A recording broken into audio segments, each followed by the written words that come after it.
Baptist podcast, we gather around to talk theology, politics, and the sweet banjo sound.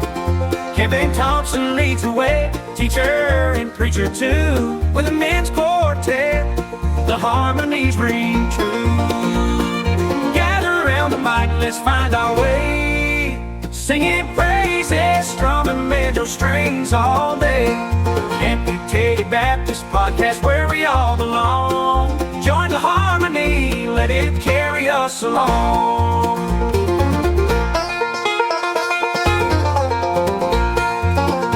With a passion for faith and a banjo by our side, we don't deep, we don't hide, we take it all in stride. From parables to politics, every topic on the table, let's harmonize together, let's make it stable. In the chord progressions, we find our peace, singing praises, strumming banjo strings all day. Amputated Baptist podcast, where we all belong. Join the harmony, let it carry us along. Theology, politics, and a little bit of banjo. You're listening to the Amputated Baptist podcast. And now, here is your host, the Amputated Baptist himself, Kevin Thompson. We're back with the podcast, and I am here in a mobile location in our roving podcast studio. We're at Lake Waubesa Bible Camp in McFarland, Wisconsin, just south of Madison. And with me here in the room is the one and only R.C. Sproul Jr. R.C., welcome to our podcast. Thank you. It's good to be with you again. So you're at our annual retreat. Yes. Our Rock County Christian School annual retreat, and you're doing some preaching for us. And so I said, hey, while you're here, we got to do a podcast.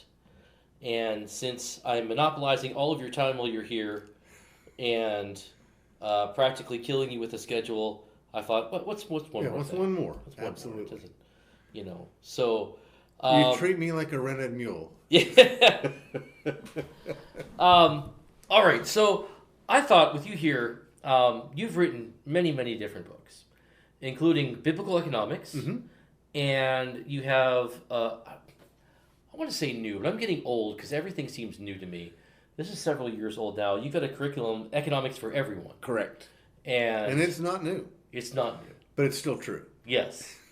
It's a really good curriculum. You've got a study guide, and you've got a series of videos, and I'll have a link to where you can purchase those. I use those in my classroom, and they're really, you're taking economics and you're making it available to everybody right. on a bite-sized level that's understandable and even at times humorous. Yes. Now, the one complaint I've gotten over the years. Can I take this? I don't know. But I'm glad that so my current students haven't seen this video series yet. Okay. And so I'm glad that they're seeing you before, because they say the biggest objection, the biggest criticism they had is on the videos, you don't move your arms enough.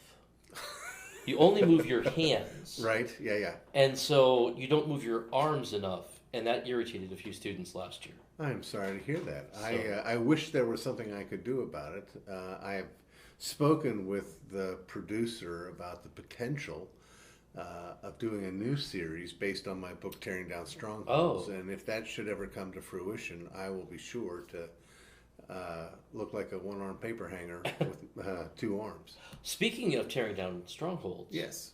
I have a copy of that book in the other room. Oh, really?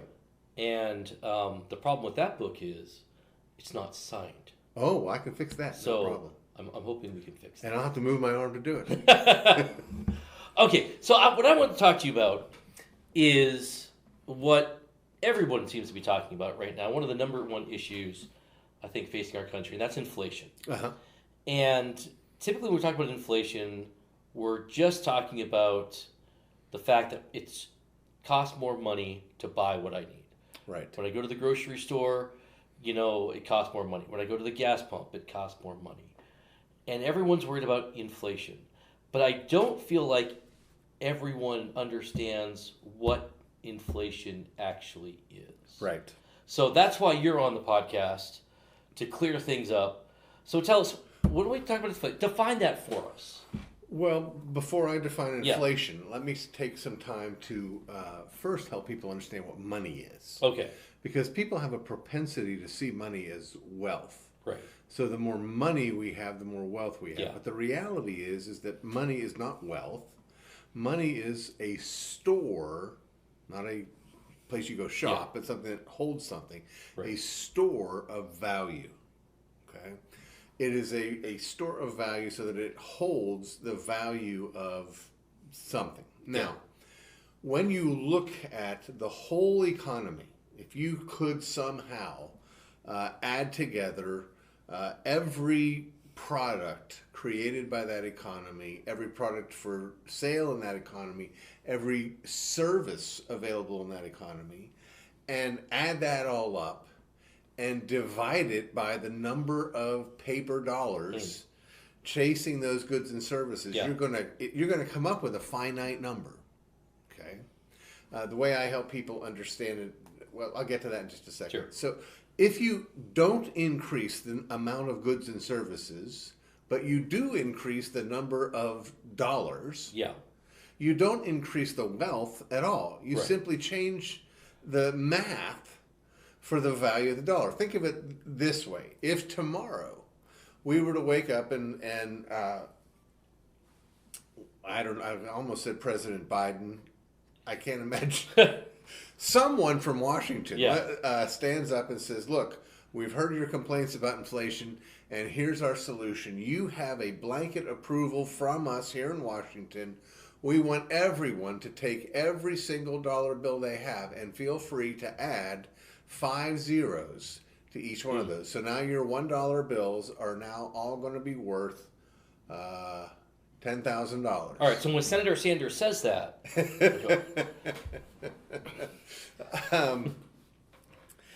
and your $10 can become $100,000, et cetera, et cetera. I'm rich. Right, except for what? There's no new stuff. Oh.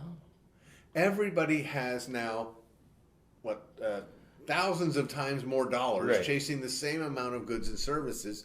All that's going to do is raise the prices. Right.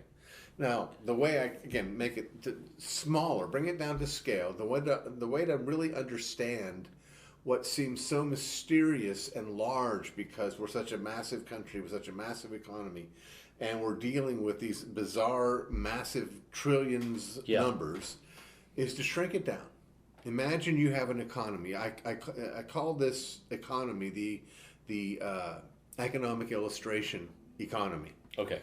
Okay, it's from the land of economic illustrations. And in this land, the only good or service available to buy or purchase, the only thing that's produced, there are 10 loaves of bread. And in this economy, there are circulating 10 $1 bills.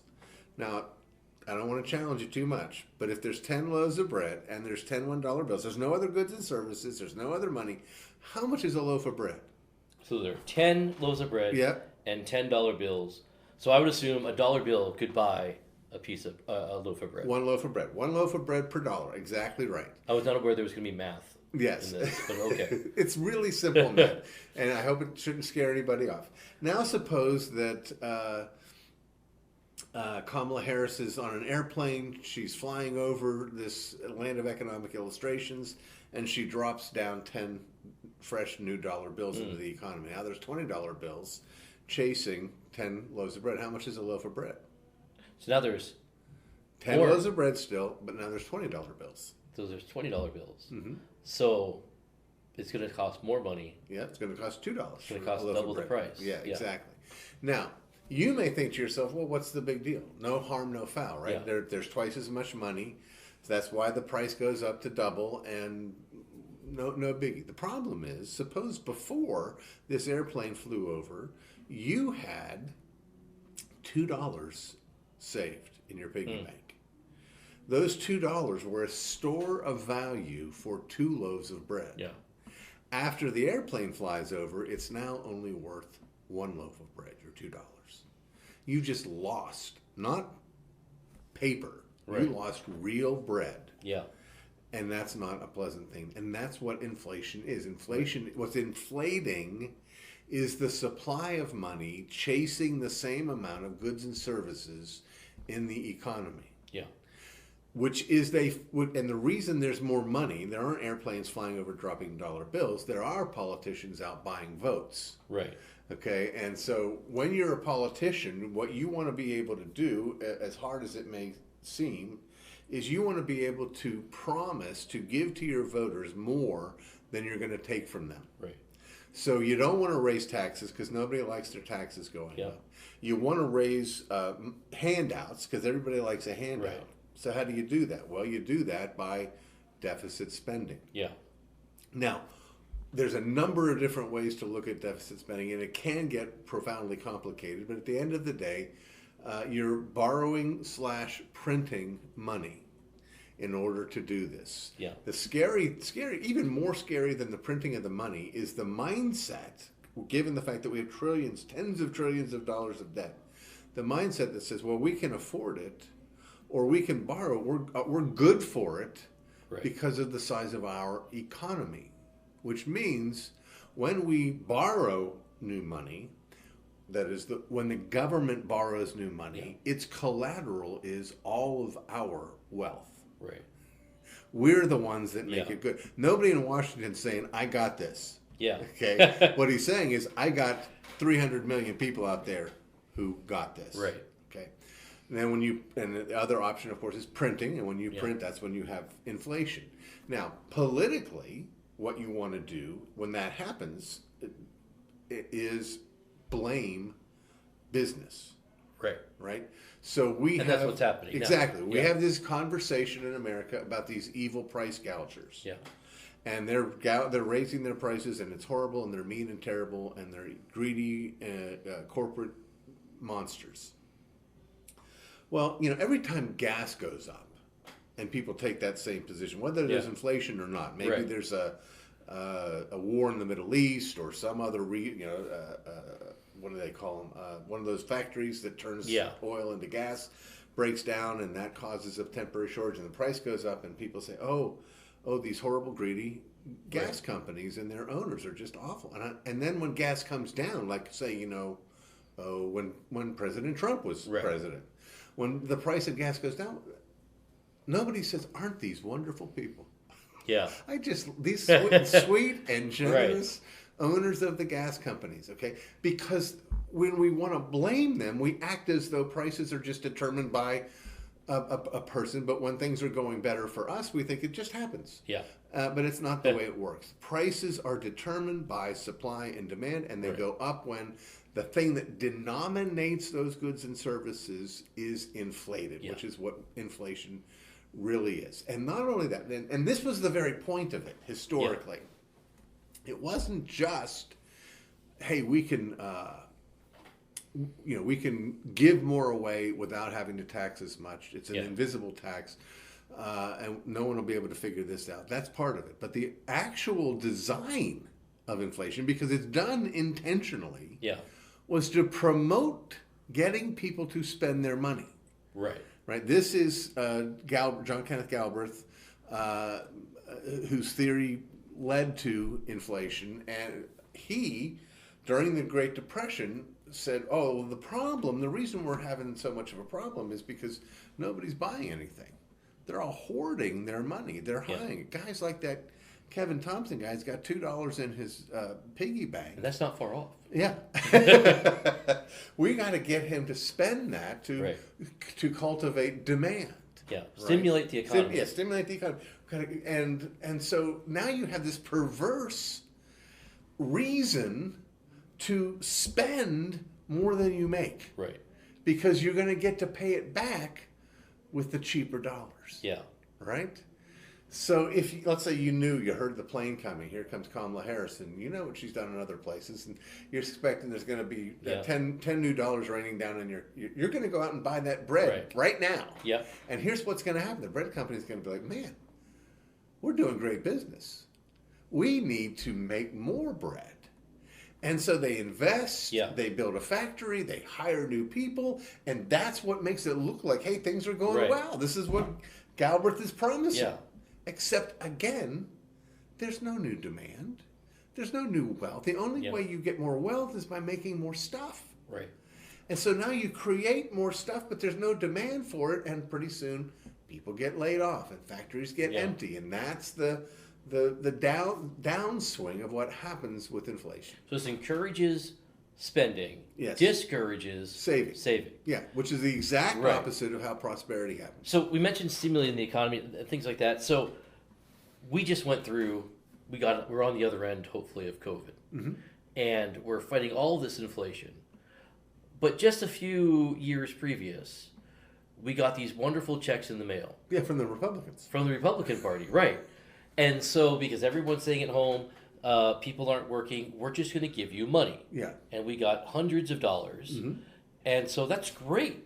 Now I have more money than I had before, and now we're wondering, why are we dealing with such inflation? Yeah. But we just added those zeros. we just gave you more money. Yeah. So I love to. I'm a food guy, as you can tell. Everybody on this podcast can tell. And so when I talk about this in my class, I bring in a pizza. Uh-huh. And so uncut, I'll say, here's one piece of pizza. Isn't this great? This is awesome. You could have here it is. Here's your one piece. But oh wait, somebody else walked in the room, so I cut it in half. Now I've got two pieces. You can still have your one piece, Right. but now it's half of what it was. Right. Or you cut it in 8 pieces. Now you've got more pizza, right? Right. But you get a little slice, or I can do it in a 16. Right. Well, that we could feed more people, but Right. your individual slice. Oh, and so inflation is kind of again, it's easy to blame the fat cats and the CEOs and whatnot, but they're not the ones printing the money. No. The government is the one printing Right. the money.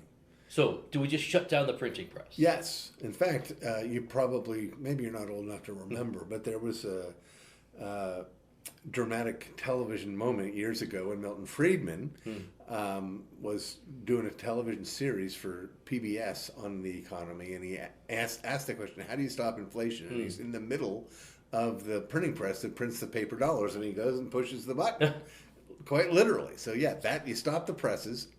And you, again, come to understand that wealth is stuff. Yeah. It's what comes from work. It comes from serving other people, not slicing pizza smaller. Yeah. You got to make more pizzas if you want that. And by the way, what happens? What happens the opposite way? Yeah. Suppose you do have $10 in your mythical economy, and the bread making people discover a great new way to make bread much cheaper. And now they can make 20 loaves of bread.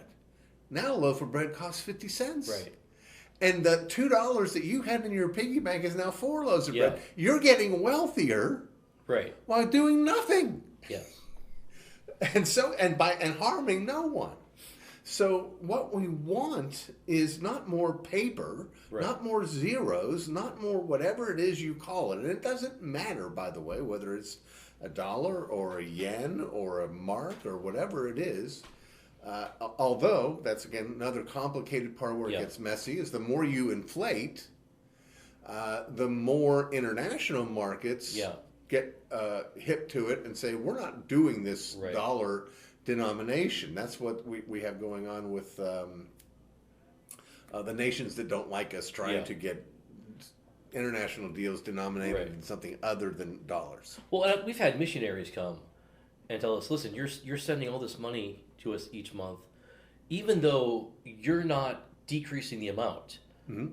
You are decreasing the amount. As the dollar goes down, the buying power of the dollar, as inflation increases, there's less we can do with the money that you're sending. Exactly. Just go back to our little land of economic illustration. If I pay you $1 for every day of work that you give me, but then every day you get a loaf of bread until the plane comes, and then at the end of the day you get a half a loaf of bread. And nothing's changed. You've done the same amount. And this is what inflation does. It's profoundly destructive, profoundly dishonest, and all of it goes right at the feet of politicians. Yeah. So what we're going to do, we're not going to shut down the printing press. Instead, we're going to legislate how much money people can charge for goods and services. So we're going to introduce price controls because price gouging is the issue. Right. That's a political strategy. Right. And by the way, in order to help people understand how wicked governments are, we have this being proposed by candidate Harris. Yeah. These wage and price controls, and thankfully, rightfully, a lot of people are like, "Whoa, that's right. crazy talk." On both sides of the aisle. Yes, but one of the reasons we know it's crazy talk is because we did it. Yeah. Back under Nixon, right. again, a Republican. Yeah. Nixon was the one who completely cut off the paper dollar from gold and silver, and when it did so. When it did so, that's when the inflation began to be an issue, and Nixon's solution was, we're going to make a law you can't raise prices, you can't raise right. wages, etc. And it passed, and it actually happened. Now, what does that do? Well, here's what that does. That leads to bread lines. That leads to shortages. When you put price ceilings on prices, you price these things out of the marketplace, right. and people can't get them. Yep. You also completely remove the capacity to know what actual demand is for a given service, which is why, again, going back to the old Soviet Union, there were days or years where you could get a pair of shoes. You just couldn't get a pair of laces. Because the decision on how many shoes and how many laces to make were not being made by the market responding to prices. Yeah. Because all the prices were controlled. So what price does is it communicates to producers and potential competitors, hey, this is where you need to go, or this is where you need to not go. This is where you need to slow down. This is also why price gouging is a complete and absolute myth. Yeah.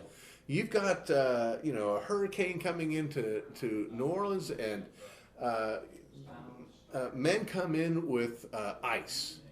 And they charge $50 for a bag of ice that last week sold for $2. It's terrible, it's terrible, it's terrible. Well, what does that do?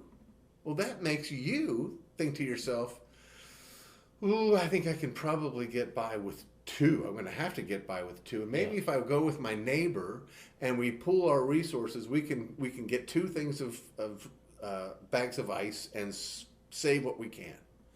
If it's $2, the government comes in and says, oh, you're price gouging, and you can't charge $2, or it's $50, then you come in, you buy 20 bags of ice, and, by the way, in the first instance, when it's $50, guess what happens in Houston?